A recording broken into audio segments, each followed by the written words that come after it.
Sergeant Natalie Rhodes limped across the Riverside Mall parking lot, her prosthetic leg clicking against the asphalt with each step. The Iron Serpents Motorcycle Club watched her from their bikes, sneering at the disabled veteran placard in her windshield. They had no idea 8 Marines in dress blues were about to change everything. The Riverside Mall parking lot buzzed with typical Saturday afternoon activity as families loaded shopping bags into minivans and teenagers gathered around the food court entrance. The autumn sun cast long shadows between parked cars, creating a patchwork of light and shade across the asphalt. Near the main entrance, the designated disabled parking spaces sat mostly empty, their blue-painted lines and wheelchair symbols marking territory reserved for those who had earned the right through sacrifice or circumstance. The peaceful suburban scene was about to be shattered by an encounter that would expose the ugly reality of how society sometimes treats its wounded warriors. Sergeant Natalie Rhodes, 28, moved through the world with the careful precision of someone who had learned to navigate life with a prosthetic left leg. The advanced titanium and carbon fiber device that replaced her limb below the knee was a marvel of modern engineering. But it couldn't restore the effortless grace she had once possessed as a Marine infantry soldier. Her auburn hair was pulled back in a practical ponytail, and her green eyes held depths that spoke of experiences most people couldn't imagine. Rhodes had enlisted in the Marines straight out of high school in small-town Nebraska, driven by a desire to serve her country and prove herself in a male-dominated field. She had excelled in training, earning respect through determination and skill rather than seeking special treatment. Her deployment to Iraq's Anbar province had been her chance to put that training to use. Serving as a combat engineer tasked with clearing IEDs from convoy routes, the improvised explosive device that changed her life forever had been buried beneath a seemingly innocent pile of debris on Route Tampa, one of Iraq's most dangerous roads. The blast that took her leg had also given her a traumatic brain injury and PTSD that she struggled with daily. Now, 3 years after her medical retirement, Rhodes was still fighting battles, just different ones than she had expected. The central challenge Rhodes faced wasn't just physical. It was the invisible war against public perception and her own sense of identity. Despite her Purple Heart and Bronze Star, she constantly encountered people who questioned her right to disabled parking spaces, her veteran status, or her worthiness of respect. The prosthetic leg was visible evidence of her sacrifice, but her traumatic brain injury and PTSD remained hidden, leading to assumptions that she was somehow less deserving than other veterans. Today's shopping trip would force her to confront these prejudices in the most public and humiliating way possible. Rhodes had almost stayed home that Saturday, the familiar weight of anxiety pressing down on her like a physical burden. The simple act of going to the mall required mental preparation, calculating walking distances, anticipating stares, preparing responses to inevitable questions about her prosthetic. But her sister's birthday was approaching, and Rhodes was determined to maintain some semblance of normal life despite her challenges. The decision to park in the disabled space was automatic.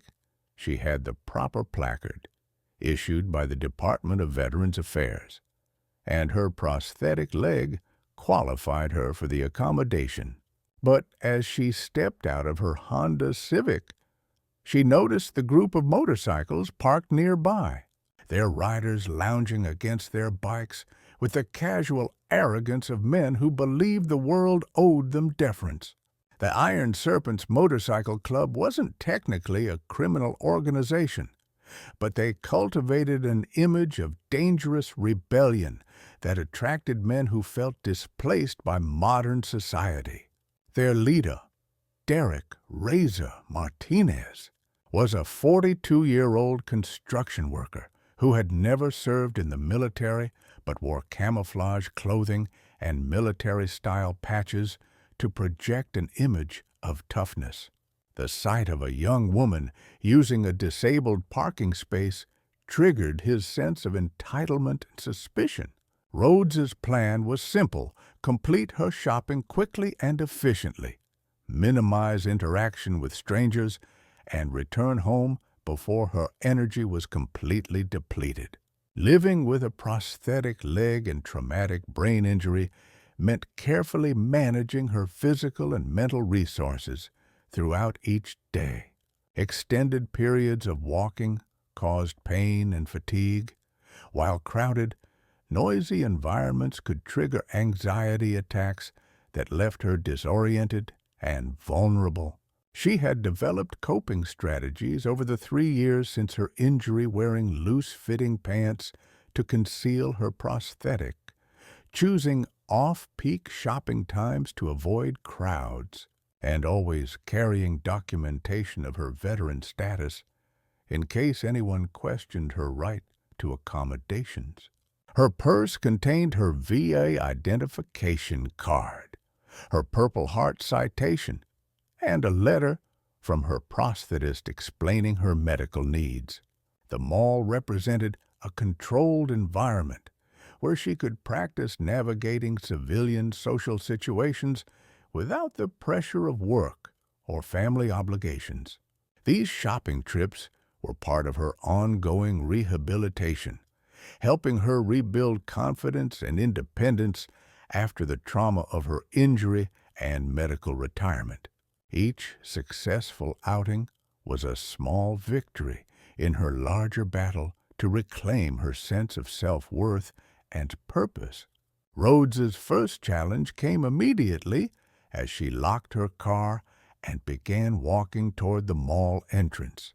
The distinctive sound of her prosthetic leg against the asphalt, a subtle clicking that accompanied each step, drew the attention of the Iron Serpents. Their conversation stopped as they watched her approach, their expressions shifting from casual interest to suspicious scrutiny. "Hey, lady," Derek Martinez called out, his voice carrying the authority of someone accustomed to being obeyed. "You sure you're supposed to be parked there?" The question was loaded with implication that she was somehow cheating the system, taking advantage of accommodations she didn't deserve. Rhodes paused, her hand instinctively moving to the VA identification card in her purse. She had faced this challenge before, but it never got easier. The combination of public scrutiny and implied accusation triggered her anxiety, causing her heart rate to spike and her hands to tremble slightly. But her Marine training kicked in, reminding her to maintain composure under pressure. "I have a disabled veteran placard," she replied calmly, pointing to the official document displayed in her windshield. "I'm authorized to use this space." Her voice carried the quiet authority of someone who had learned to defend herself through words rather than force. The confrontation escalated as Martinez approached Rhodes's vehicle, his swagger drawing the attention of other shoppers who began to slow their pace and observe the developing situation. "Disabled veteran, huh?" he said with obvious skepticism. "You look pretty healthy to me, sweetheart. What's your disability hurt feelings?" The crude comment drew laughter from his companions, but Rhodes maintained her composure despite the surge of anger and humiliation. She had encountered this type of ignorance before people who believed that disabilities had to be immediately visible to be legitimate, who couldn't comprehend that a young woman could be a combat veteran with service-connected injuries. "I lost my leg in Iraq," Rhodes said quietly, her voice steady despite the emotional turmoil. "I have a prosthetic." She gestured toward her left leg, though the advanced prosthetic was virtually invisible beneath her jeans. The revelation should have ended the confrontation, but Martinez seemed energized by the admission. "Iraq? Huh. What did you do there? Drive a desk?" His tone was mocking, reflecting the persistent stereotype that female service members didn't engage in real combat. "I bet you never even left the wire, Princess. Probably got your leg caught in a door or something."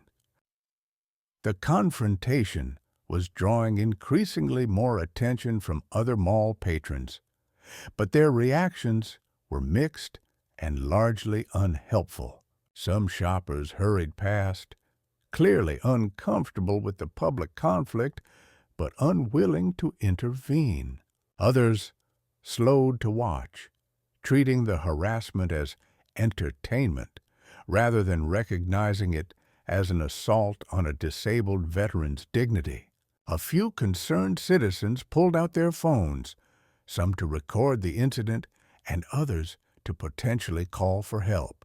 The presence of cameras seemed to embolden Martinez rather than restrain him, as he played to his audience with increasingly aggressive behavior. His companions joined in with crude comments about female veterans and questions about Rhodes's legitimacy. Mall security guard Robert Chin had been monitoring the situation from inside the building, watching through the large windows that provided a clear view of the parking lot. Chin, a 35-year-old former police officer, recognized the potential for the situation to escalate into violence or significant public disturbance. His training told him to intervene before the confrontation spiraled out of control. However, Chen's approach to the situation would prove to be almost as problematic as the bikers' harassment, as his initial assumption was that Rhodes might indeed be misusing the disabled parking space. The situation took a significant turn when security guard Chen approached the group, his uniform and badge representing official authority that changed the dynamics of the confrontation. "Ma'am," he addressed Rhodes with professional courtesy but underlying suspicion, "I'm going to need to see your identification and documentation for that parking space." Rhodes felt a surge of frustration and betrayal. Instead of protecting her from harassment, the security guard was essentially joining the bikers in questioning her legitimacy. "I have my VA card and my disabled veteran placard," she replied, producing the documents with hands that trembled slightly from stress and exhaustion.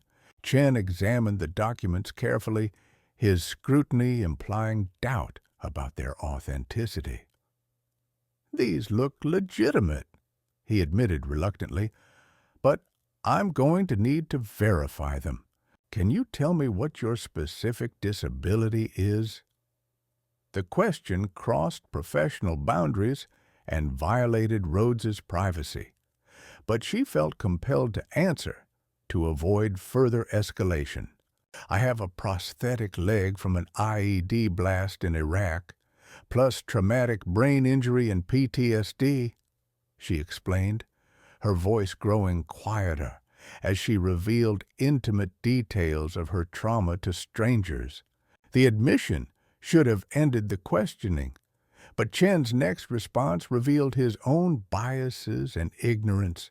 "Well, you seem to be walking fine to me," Chen observed, his comment revealing a fundamental misunderstanding of how modern prosthetics function and the daily challenges faced by amputee veterans. And you're pretty young to be a disabled veteran. Are you sure these documents are yours? The implication that Rhodes was somehow fraudulent or exaggerating her disabilities was the final straw. 3 years of dealing with skepticism, discrimination, and ignorance had prepared her for this moment, but the public nature of the humiliation made it particularly devastating. She could feel the stares of dozens of onlookers, some recording with their phones, all witnessing her private struggles being exposed and questioned. Martinez and his companions were enjoying the show, their crude comments growing louder as they sensed victory in the security guard's skepticism. "See, I told you she was faking it," Martinez declared triumphantly. "Probably got those documents online or something. Stolen valor? That's what this is." The accusation of stolen valor, falsely claiming military service or honors, was particularly painful for Rhodes, who had sacrificed so much in genuine service to her country. The combination of physical exhaustion, emotional stress, and public humiliation was pushing her toward a panic attack, her PTSD symptoms beginning to manifest as her breathing became shallow and her vision started to tunnel. The crisis reached its peak when Martinez decided to escalate the confrontation beyond verbal harassment. "You know what? I think we should call the cops," he announced loudly, pulling out his phone with theatrical flourish. "This little princess is committing fraud, using fake documents to steal parking spaces from real disabled people." The threat of police involvement sent Rhodes into a full panic attack. Her military training had taught her to handle combat stress, but civilian confrontations triggered different psychological responses related to her PTSD. Her breathing became rapid and shallow, her hands began to shake uncontrollably, and her vision started to blur as her brain struggled to process the overwhelming stress. I can't," she stammered, reaching for her car door as her legs threatened to give out. The prosthetic leg that usually provided reliable support suddenly felt unstable, and she grabbed the vehicle for balance. Her distress was visible to everyone watching, but Martinez interpreted her symptoms as evidence of guilt rather than trauma. "Look at her. She's fallen apart because she knows she's busted," he shouted, his voice drawing even more attention from passers-by. Several of his companions laughed and made crude comments about her obvious distress, their behavior becoming increasingly aggressive as they sensed her vulnerability. Security guard Chen, rather than recognizing Rhodes's medical emergency, seemed to view her symptoms as suspicious behavior. "Ma'am, I'm going to need you to calm down and answer some questions," he said, his tone becoming more authoritative and less sympathetic. The pivotal moment arrived when Rhodes collapsed against her car, her PTSD symptoms overwhelming her ability to cope with the public harassment and official scrutiny. The sight of a disabled veteran having a panic attack should have prompted immediate assistance, but the crowd's reaction was mixed. Some showed concern, while others continued to view her distress as entertainment. "Please," Rhodes whispered, her voice barely audible as she struggled to control her breathing, "I just want to go home." Oh, the simple request revealed the human cost of the harassment she was enduring.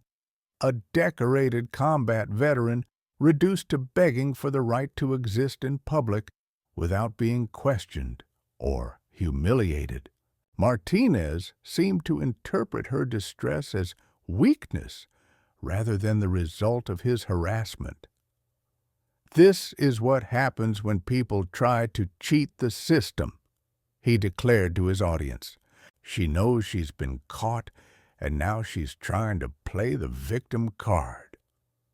But the confrontation was about to take a dramatic turn. In the distance, the sound of disciplined footsteps could be heard approaching across the parking lot. 8 pairs of military dress shoes moving in perfect synchronization. The distinctive cadence was unmistakable to anyone with military experience, and it drew the attention of several veterans in the crowd who recognized the sound of Marines in formation. The approaching footsteps represented more than just reinforcement. They symbolized the military brotherhood that never abandons its own, the institutional memory that honors sacrifice, and the collective responsibility to protect those who have served. What had begun as a one-sided harassment of a vulnerable veteran was about to become a confrontation between ignorance and honor, between civilian prejudice and military pride. The turning point came when 8 United States Marines in full-dress blue uniforms appeared at the edge of the parking lot, their presence immediately transforming the atmosphere of the confrontation. Led by Gunnery Sergeant Michael Torres, the Marines moved with the precision and purpose that marked them as elite warriors, their uniforms immaculate and their bearing unmistakably military. The Marines had been attending a memorial service at a nearby funeral home when one of their number, Corporal James Washington, recognized Rhodes from their shared deployment to Iraq. Washington had served in the same forward operating base where Rhodes had been stationed, and he remembered the IED attack that had cost her leg and nearly her life. "That's Sergeant Rhodes," Washington had told his companions. "She saved 3 Marines when her convoy got hit, lost her leg pulling wounded guys out of a burning vehicle." The revelation had galvanized the Marines, who immediately understood that one of their own was in distress and needed their support. Their arrival created an immediate shift in the power dynamics of the confrontation. The bikers, who had been confident in their ability to intimidate a lone disabled woman, suddenly found themselves facing trained warriors whose loyalty to their fellow Marines was absolute and uncompromising.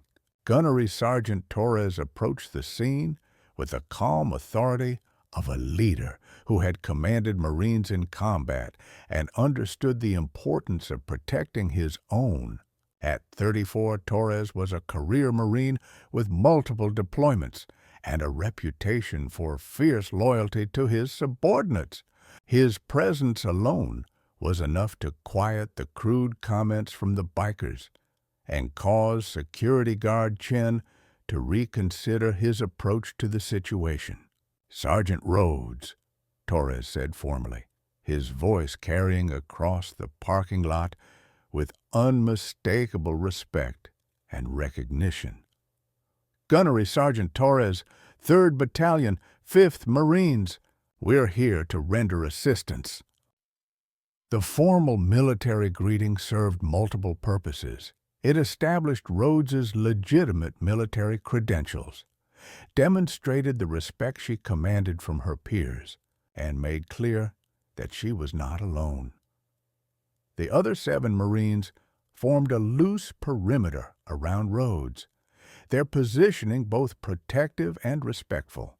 They maintained proper military bearing while making it clear that any further harassment would have to go through them. Their presence was a powerful visual reminder of military brotherhood and the principle that Marines never abandoned their own. The bikers suddenly found themselves facing opponents who were younger, fitter, better trained, and absolutely committed to protecting their fellow veteran. The power dynamic that had favored the harassers was completely reversed.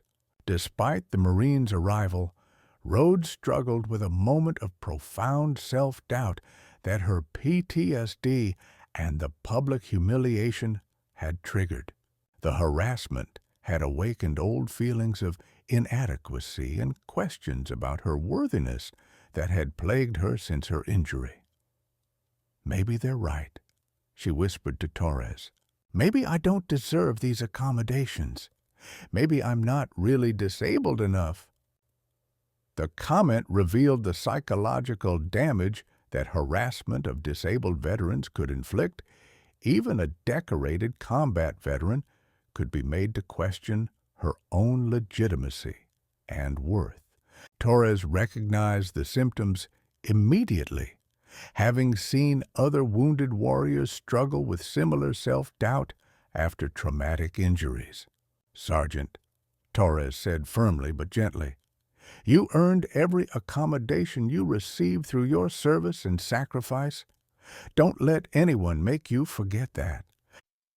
His words carried the authority of shared experience and genuine respect for her contributions to their shared mission.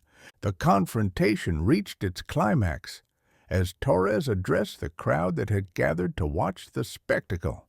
His voice carried the command presence that had been developed through years of leading Marines in combat, and his words were chosen with the precision of someone who understood the power of public testimony. "Ladies and gentlemen," Torres announced, his voice projecting across the parking lot, "I want you to meet Sergeant Natalie Rhodes, United States Marine Corps, recipient of the Purple Heart and Bronze Star with Fee Device for Valor in Combat." The formal introduction served to establish Rhodes's credentials beyond any doubt, while educating the crowd about her actual service record.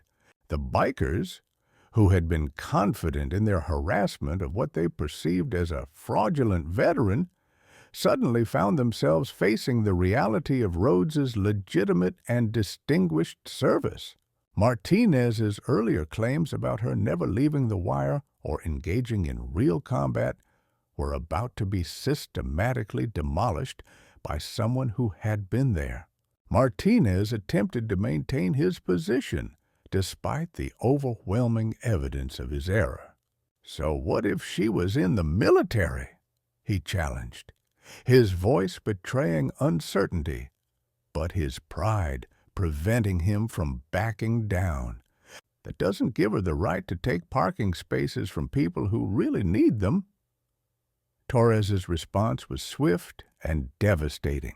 Sergeant Rhodes lost her left leg below the knee when an IED exploded under her convoy in Anbar Province. He explained to the crowd. She was pulling wounded Marines out of a burning vehicle when the second device detonated. She saved 3 lives that day, including Corporal Washington here. Corporal Washington stepped forward, his young face serious as he addressed the crowd. "Sergeant Rhodes dragged me 50 meters to safety with her leg nearly severed," he testified. "She applied tourniquets to 2 other Marines before she would accept medical treatment for herself. She's the reason I'm alive today." The pivotal moment came when Torres addressed the broader issue of invisible disabilities and the challenges faced by wounded veterans. Sergeant Rhodes also suffers from traumatic brain injury and PTSD from her combat service. He explained to the now silent crowd, "These are invisible wounds that are just as real and just as disabling as her prosthetic leg." The education was necessary because many civilians didn't understand that combat veterans often carried multiple injuries. some visible and others hidden.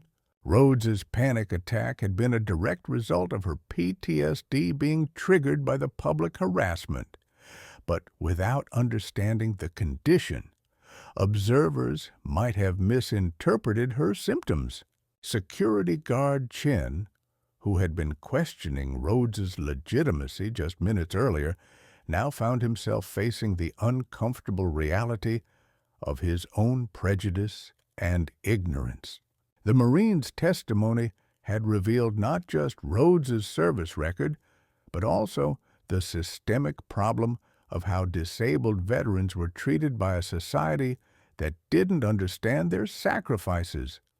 I apologize, Sergeant Rhodes, Chen said quietly, his earlier authority replaced by genuine remorse.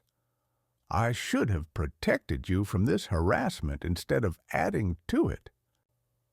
The apology was significant because it acknowledged the institutional failures that allowed such incidents to occur. The moment of victory came not through confrontation or violence, but through the power of truth and the solidarity of military brotherhood. Martinez and his companions, faced with the undeniable evidence of Rhodes's service and sacrifice, began to retreat to their motorcycles without further comment. Their earlier bravado had evaporated in the face of actual heroes who had proven their courage in combat. But the real victory was Rhodes's transformation from isolated victim to honored veteran, surrounded by her military family. The panic attack that had threatened to overwhelm her began to subside as she drew strength from the support of her fellow Marines. "Thank you," she said simply, her voice steady for the first time since the harassment began. Torres smiled, his expression reflecting the pride that Marines took in caring for their own. "Semper Fi, Sergeant. Marines never leave Marines behind, not in combat, and not in a parking lot." The motto carried special meaning in this context, representing the eternal bond that connected all who had worn the eagle, globe, and anchor. The immediate aftermath of the confrontation saw a complete reversal of the crowd's attitude toward Rhodes. Shoppers who had been passive observers or even skeptical of her claims now approached to offer support and express their gratitude for her service. Several veterans in the crowd identified themselves and shared their own experiences with disability discrimination, creating an impromptu support network. The incident, captured on multiple phones, began spreading across social media within hours. The video of 8 Marines in dress blues defending their wounded sister in arms resonated with viewers around the world, generating millions of views and sparking conversations about how society treats its veterans. The hashtag #LaSemperFiSaturday began trending as people shared their own stories of military service and sacrifice. Mall management issued a formal apology to Rhodes and implemented new training for security personnel on recognizing and respecting disabled veterans. The Riverside Mall also established a partnership with local veterans organizations to raise awareness about invisible disabilities and the challenges faced by wounded warriors. The long-term impact of the incident extended far beyond a single confrontation in a shopping mall parking lot. Rhodes became an advocate for disabled veterans' rights, using her experience to educate the public about invisible wounds and the ongoing challenges faced by wounded warriors. She partnered with the Disabled American Veterans Organization to develop training materials for businesses and public institutions. The 8 Marines who had come to her defense were recognized by their command for upholding the highest traditions of the Corps through their protection of a fellow veteran. Their actions became a case study in military values and the importance of supporting wounded warriors in their transition to civilian life.